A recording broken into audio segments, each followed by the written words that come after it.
me. I am a college counselor. That's my email address. I'll remind you at the end of that. Okay, so a little bit more about who I am.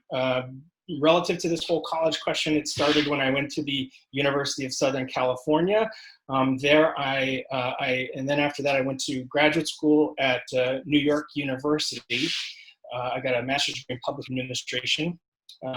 Before NYU and then after NYU, I worked at the University of Rochester in the admissions office. My admissions counselor at USC became the dean of admissions at Rochester, and so I did what everybody does that spends 4 years in sunny Southern California.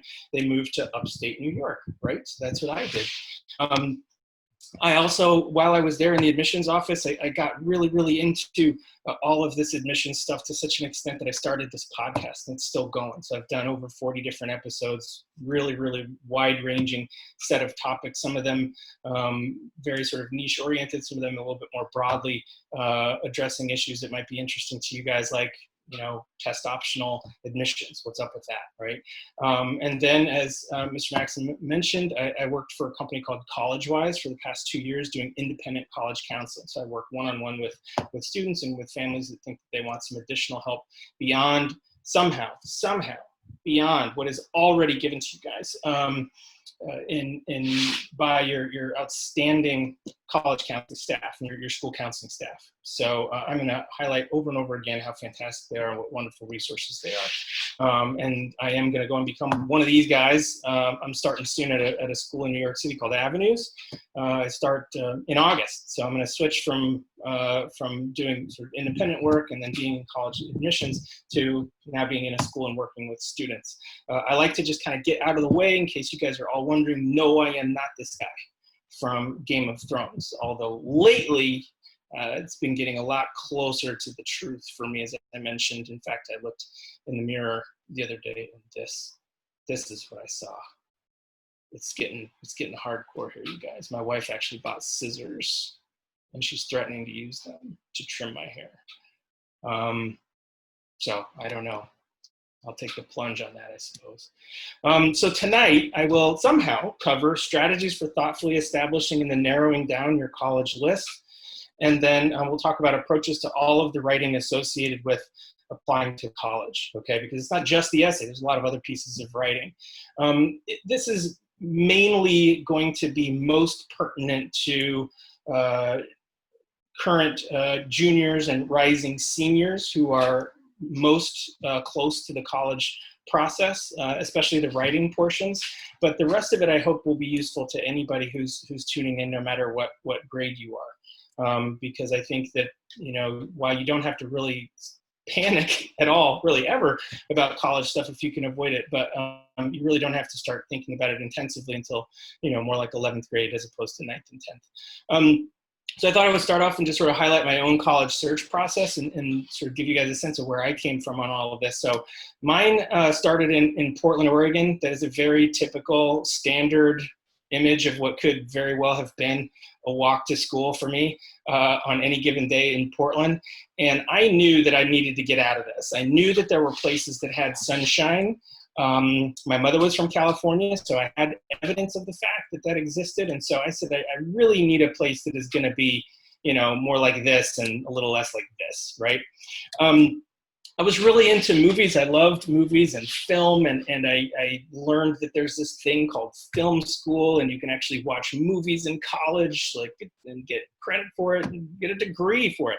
So I wanted to be, you know, like this guy, maybe the next guy, maybe get more than just a few of those little statues, right? And then I knew that this was sort of a very common college experience to have, right? You know, goofing around at football games, and I really liked football. I didn't play football, but I wanted to have a team that I could, like, root for the rest of my life and stuff, right? So these are the kinds of things that I was interested in. Yes, that was pretty much my entire list of priorities, right? I wanted a place that was not my home. I wanted a place with sunshine. I wanted a place that was going to turn me into the next Steven Spielberg and like a football school, okay? So here is the entire list of schools that I came up with to match with these priorities. University of Oregon, Beloit College in Beloit, Wisconsin, University of California, Santa Cruz, go Banana Slugs, and the University of Southern California. I applied to 4 colleges. So when you look at those lists, at those priorities, and you look at this list, it's not a perfect match, right? The University of Oregon technically was not home, right? They didn't have much in the way of sunshine. They didn't have a film studies program. They did have football. So, but, you know, so I'll give them a half of a check mark for not being from home. Beloit College, definitely not home. Sunshine, not so much. They did have a film studies program, but not really any football, right? So they get two full check marks at Beloit College. The University of Santa Cruz, definitely not home. Very sunny there in Northern California and sort of the Bay Area. Really cool film studies program. They have the banana slugs, right? So it's not like a powerhouse football program. So it doesn't really check all the bases. USC, of course, right, hit all marks. And this was, as a result, this was my top choice school. So this is sort of what I was looking at. I applied to all these colleges. I did not get into the UC Santa Cruz, so I didn't have to worry about, you know, the potential of becoming a banana slug, which, although sounds pretty cool to me, you could be a Evergreen State College gooey duck. That is a college mascot that exists, state of Washington. So I had these 3 schools to choose from. Mercifully, by some stroke of luck, I got into USC. This was a long time ago, before people felt any compulsion whatsoever to potentially go to jail over an offer of admission to USC. But I was lucky that I got it. I was lucky. You don't want this to be a lucky process, right? My priorities are real. They're valid. I did want all of these things, but they probably weren't super thoughtful. None of these really are related to education. Well, the film stuff, kind of. But the list is really not thoughtful, right? And here was the problem. I want you guys to take away, don't be like me. Don't do it this way. There I am on my graduation day at USC, because like I said, it did work out. I did get in. I did graduate. I stand before you here, a graduate. But look, my list wasn't big enough. 4 schools, that's not enough. Only one of those schools was a true fit. And the easiest to get into was the one that was least a fit, right? The University of Oregon, that was the one for me that was easiest to get into. It's the one I wanted to get into that I cared about the least. That's not really a recipe for thoughtfulness in terms of your admissions process. I didn't really want to go to all of those schools on the list. So I've got only 4 schools, but I didn't even want to go to all of them. Doesn't make any sense. I was pinning my hopes on one school, which was also the hardest to get into. Not a good way to go.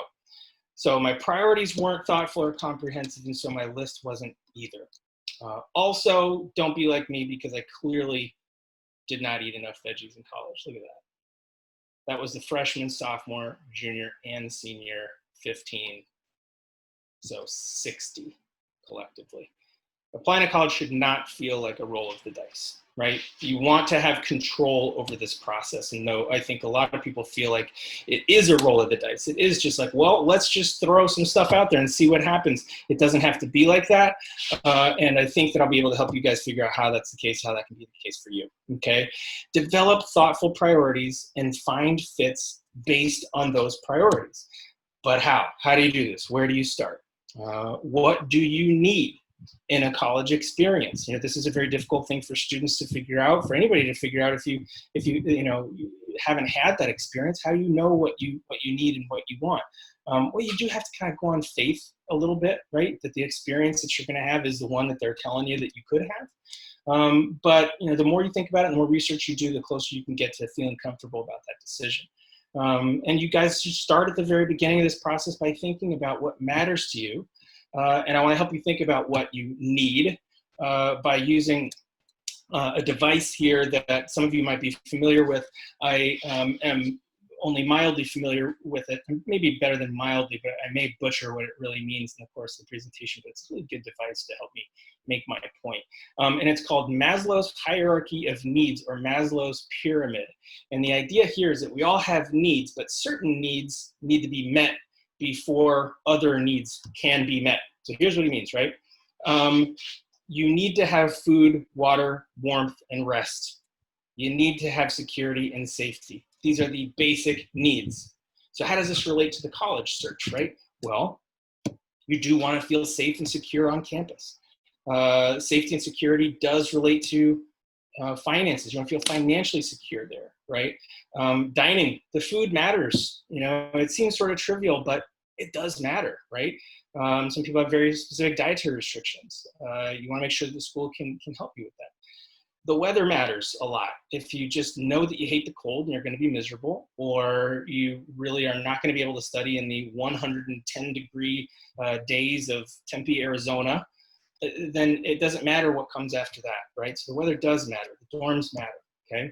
Then as we move up the pyramid, you get to belongingness and love needs, intimate relationships with friends, right? So the social scene really is important. It's just above safety and security, right? Will you find your people at this college? What is the role of diversity in terms of what kinds of people are there?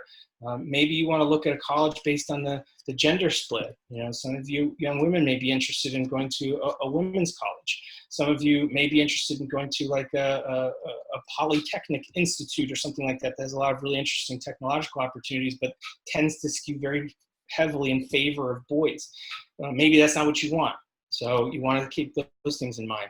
And then you get up to esteem needs, and this is prestige and feeling of accomplishment. So here's where rankings come in. You want to feel good about the college that you're going to, right? You want also, though, some opportunities for wins. You know, you want to have some great experiences there that are going to make you feel good about your position and your actions in that environment.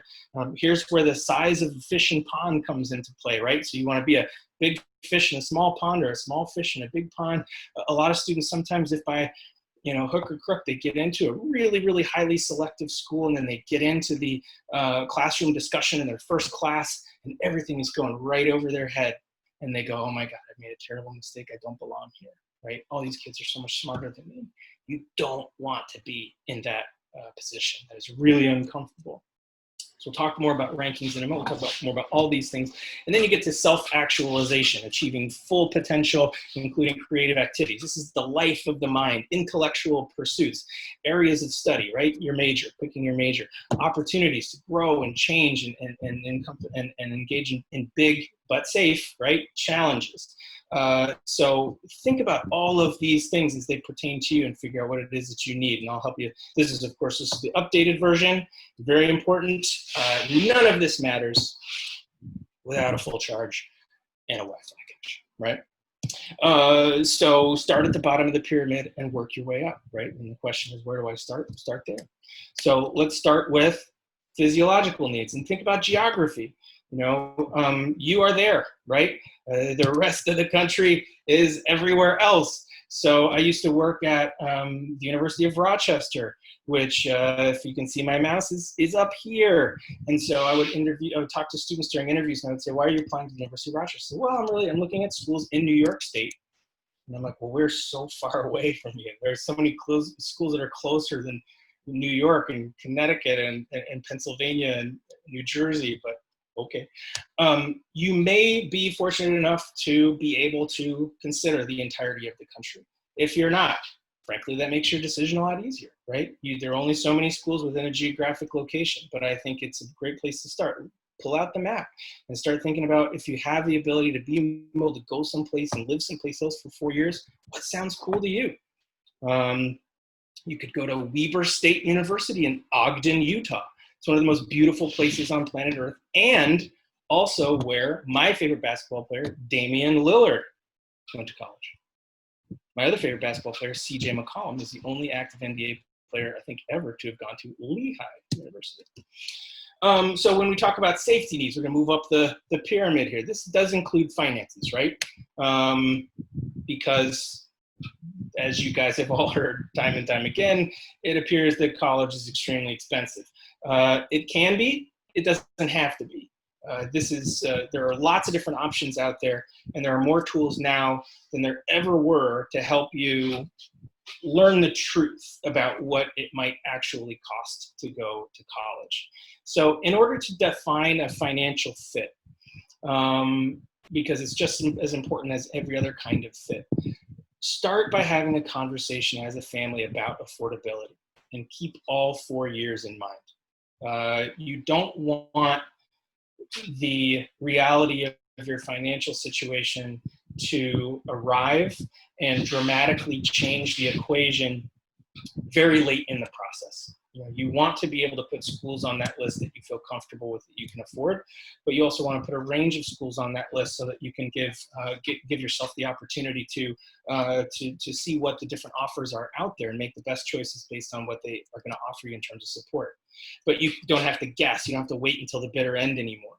You can use online resources like net price calculators to help. So if you just Google name of school, Boston University net price calculator, you will be taken to their net price calculator. Every school that receives any kind of federal assistance is obligated by law to have one of these on their website. So you do have this as a resource. If you apply to schools that are more likely to accept you, they might be so excited about the fact that you've applied that they will entice you further to come by offering you merit scholarships. If you apply to schools that are willing to meet full demonstrated need, if you qualify for financial aid, you want to look for colleges that are going to say, if you demonstrate that you have some need, we will cover that to the full amount that we think you are in need of. It's not always the same as what you think you need, but it's going to be better than a lot of other options. You want to consider costs also, like transportation between home and campus. So we looked at that big map over there, right? If Thanksgiving is really important to you over here and you need to get home for that and you want to go to college in California, that means you're probably going to be flying on the worst travel day in the country, right? Which is like the Wednesday before Thanksgiving, because professors are annoying and they like to give like midterms on the Wednesday before Thanksgiving, so you can't get out of there early. So that means the ticket prices are going to be jacked up. The chances are good you're going to have to go through some sort of airport where your flight's going to get canceled, like Denver or someplace like that, Chicago, because of some weird snow squall, and it can all add up. So think about all this stuff. If you have financial need, early decision can be complicated. So talk to your counselors about this. But early decision means if you can apply to one school, you sign a contract, your counselor signs it, and your parent signs it. And it says, if I get in under the terms of this arrangement, I will absolutely enroll here, and I will withdraw my applications that are pending at any other college. So that means that this is it.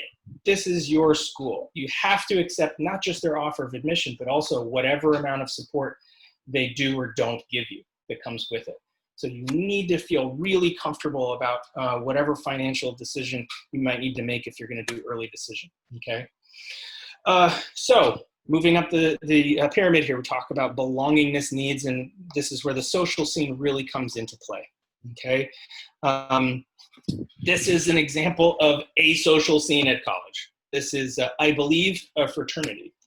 But the social scene is more than just frats and sororities. It's a big thing there, obviously, but there's, a big school and a small school are going to have different kinds of social scenes. Public schools and private schools are going to have a different kind of a social scene. The prevalence of Greek life, like this. A suburban or urban school versus a rural school is going to have a different kind of a social scene. So if you go to a college in a big city, the social scene is really going to be impacted by the culture of that city.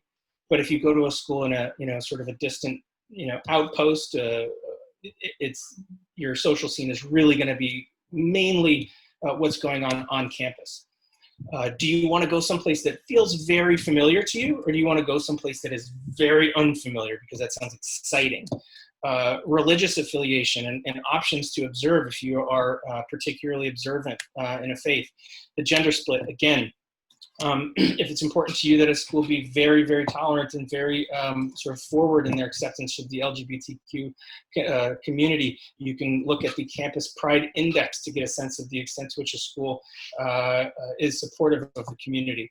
And then the value and definition of diversity to you. So the value, the definition of diversity to you could mean the diversity of pastel colors in the vineyard vine outfits of these gentlemen. But I hope it's deeper than that.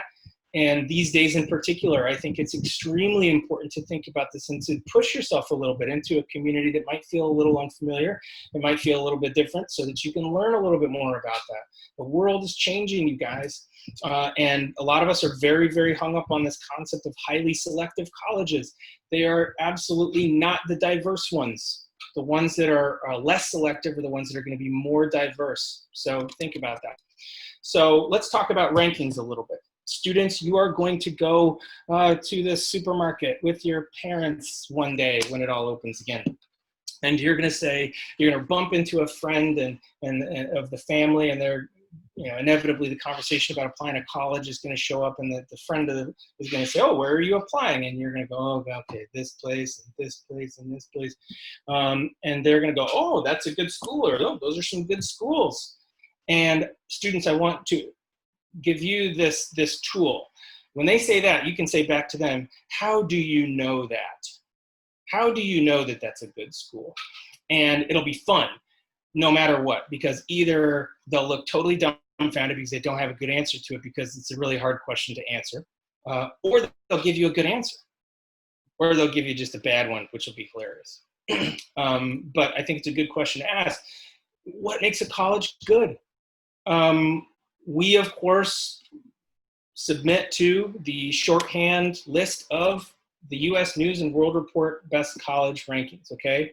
The best colleges in terms of quality. We can't really help but look at this list, right? Because our brains love lists. We feel better when the amount of conscious work that we have to do in order to process something is reduced. The faster we decide on something, whether it's what we're going to eat or what we're going to read, the happier we become, right? So you look at that list and you go, oh, well, the ones at the top are good and the ones that are down are not good. But that's just not true, okay? I think it's important for you to understand what goes into these rankings. So take a look at this. The overwhelming majority, like the biggest single thing that goes into these rankings is the graduation and retention rate. So do they graduate, a certain very high percentage of their students within 6 years? That's the number that they use. And that would assume that any student could go into a school with a high graduation rate and graduate. But in fact, a school is going to graduate a very high proportion of their students if a very high proportion of their students are likely to graduate because they have come from a different set of household circumstances. Perhaps both of their parents went to college. They go to a great school like Croton-Harmon where you have very, very close-knit classes and ability to understand, relate with your professors, your teachers, stuff like that.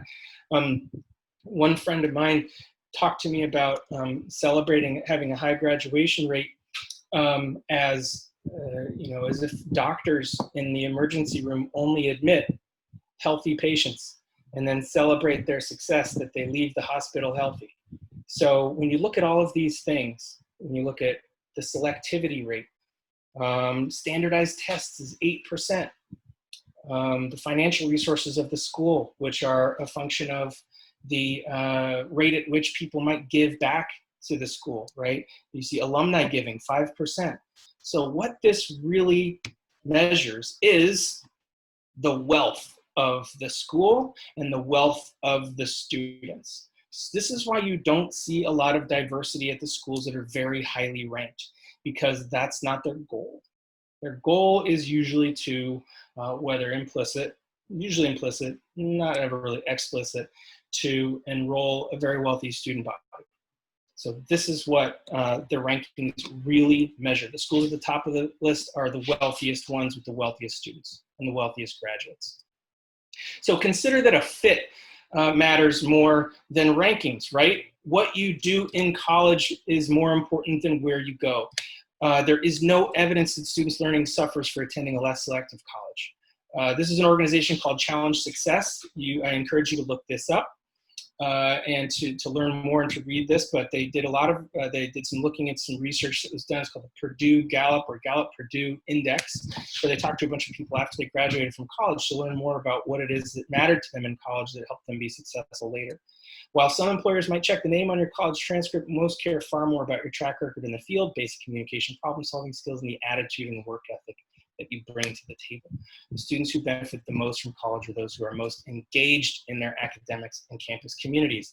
You don't just walk into college and it turns you into a success. You have to put your work into the experience there.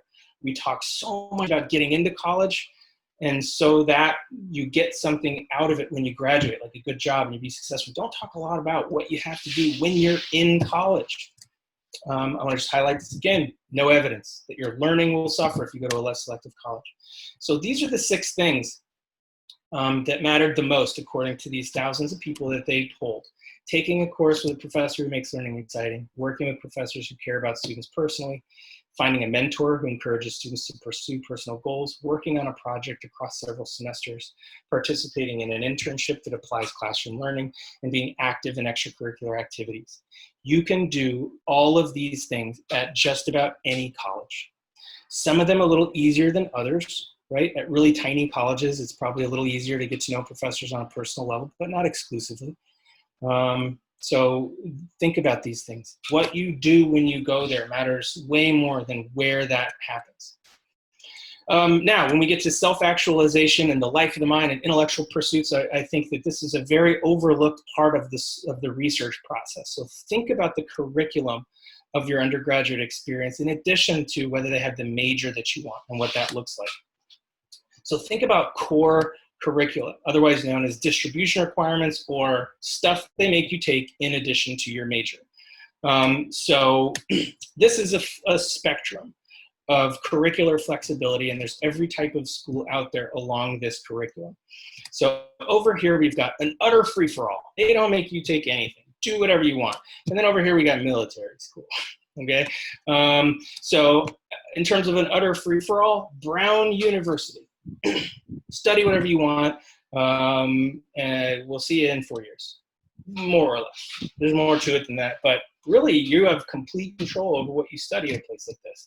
You move a little further up, you have the University of Rochester where I worked. Very, very flexible. A couple of guidelines, but not an utter free-for-all, but still extremely flexible.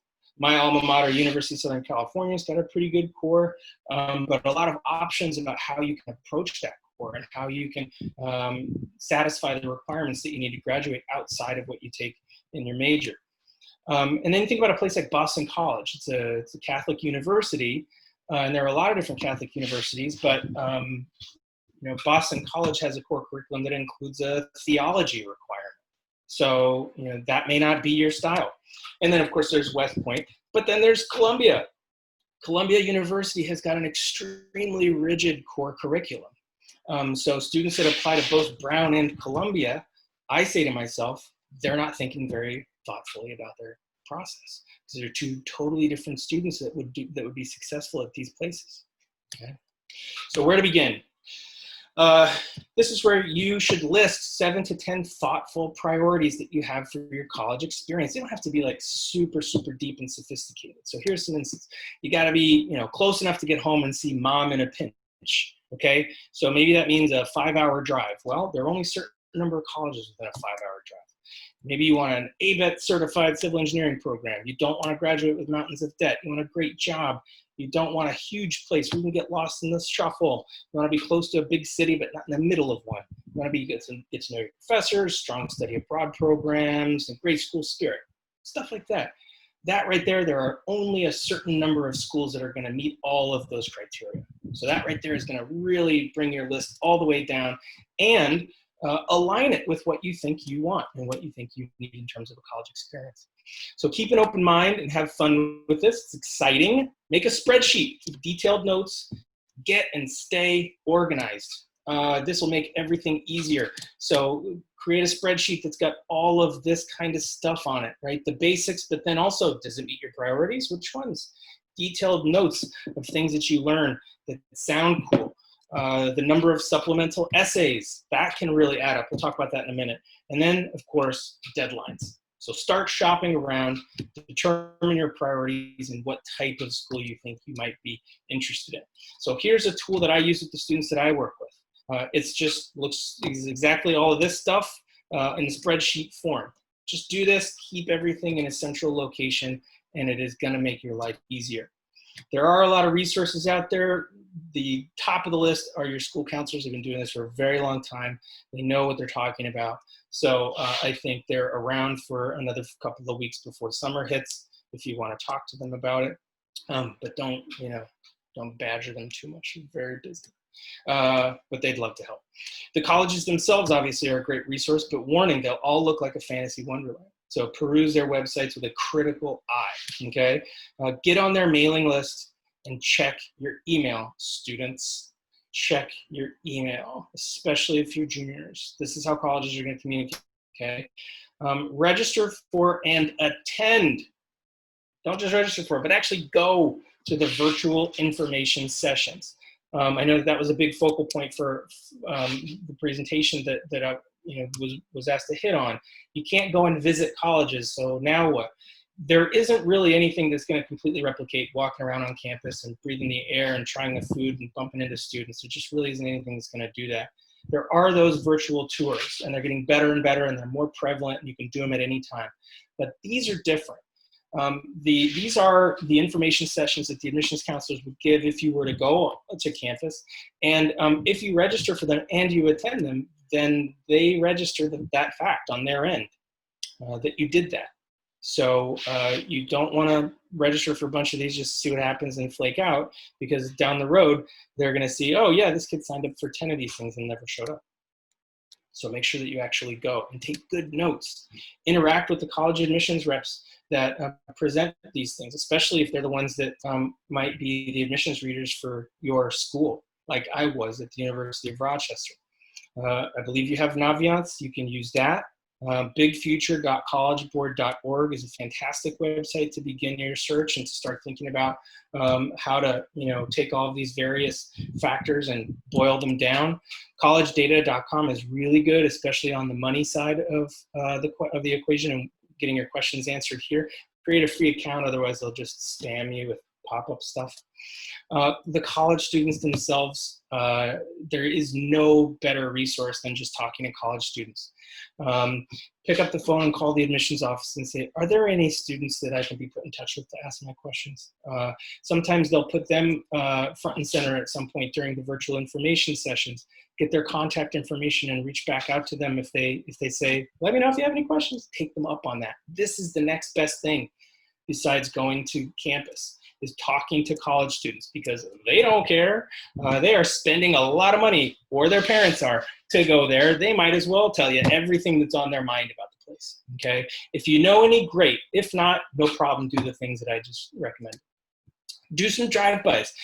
You can go to college campuses and do a little spin around if you got some wheels. Throw your mask on, walk around campus. You might not be able to get into buildings and talk to people and stuff, but at least you can see stuff within a driving distance, right? Okay, so building and managing the list. Finalize a list of 8 to 12 schools by the end of the school year or midsummer. This is the ideal goal. There's a little wiggle room here on applications like the City University system and the University of California system, because one application and you can apply to 6 CUNY schools or 4 University of California schools. But you want to aim for a healthy combination of reach schools, 1 to 3 of those, target schools, and likely schools. You want to spread the risk around here because you want to get admitted to as many schools as possible. Use Naviance to understand your basic academic fit relative to your peers at your school. This is not a hard science, okay? It'll give you a general sense of your academic fit based on students that have been admitted to certain places or haven't been admitted, and whether those students look like you in terms of GPA and SAT score. How do you determine this? It's very, there's more to it than this, but the most basic with lots of asterisks and fine print way to do that is if you're below the average admitted student profile, which is to say average GPA or SAT or ACT score, or it's a school with an admit rate below 20%, consider it a reach. If you are right in the neighborhood, It's a target. If you are above the average admitted student profile, it's a likely school. But try for an 8 to 12 way tie for first place. Don't go for the one that's hardest to get into is the only one I like I did. And don't treat your safety school like a safety school because they know it. That happened, if you can believe it or not, a lot of times at the University of Rochester where we had students that were way above our admitted student profile. And we never heard from them. They didn't put a lot of work into the application. We knew that they were looking elsewhere, and we only have a certain number of admits to offer. And so we said, let's not waste on this person who clearly is going to have plenty of other options. And so a student who thought it was a safety school and a slam dunk wouldn't get in, okay? Make sure you can give each application your full attention. This is why 8 to 12 schools is good. If it's 20 schools, it's really difficult to give each of those things your full attention. You want to be able to demonstrate your understanding of the school and your fit with the school. It's really important to be able to do that. And it's hard to do that if you're thinking about an unwieldy number of schools, okay? So my final thoughts on list building, have fun. This is exciting. This is a really crazy and once in a lifetime kind of thing, right? You only really are gonna go to college once, certainly as an undergraduate. Talk to your counselor, use them, good, helpful resources. The most organized you can be, it's just going to make this whole thing less stressful, okay? If a college admissions office has a list of admissions activities that you should engage in, and one of them is optional, pretend it's required. Don't miss any opportunity to do everything that they ask you to do. So an admissions interview, for instance, a lot of the time, most of the time, that is optional. Don't miss that opportunity. Consider it required and just do it. Don't be afraid to listen to your own voice and trust your gut here. If you get a bad vibe about a school, there's so many schools out there, you don't have time to sit there and analyze whether this is, the right feeling to have about a place. It's fine, move on. You really have to get down to business and make sure that your list is a reasonable size, and you don't have time to kind of overthink stuff too much, even though you will. It happens. It is a big thing, and you have every right to feel overwhelmed by it, but have help. You're not on your own, and it will work.